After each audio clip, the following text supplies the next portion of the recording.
আমাকে কথা বলতেই হবে ইনশাআল্লাহ, কারণ আগামীতে আবার আপনাদের সাথে দেখা হবে কিনা আমি জানি না। কথা বলতেই হবে। বসেন, কেউ দাঁড়িয়ে থাকবেন না।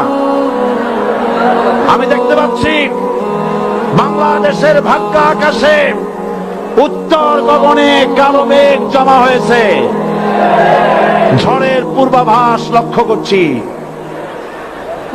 যদি মোকাবেলা করতে না পারেন সক্ষম ভাবে, এমন অন্ধকার গাঢ় কালো অমাবস্যার রাত আসতে পারে যার সুবে সাদেক হওয়া অসম্ভব।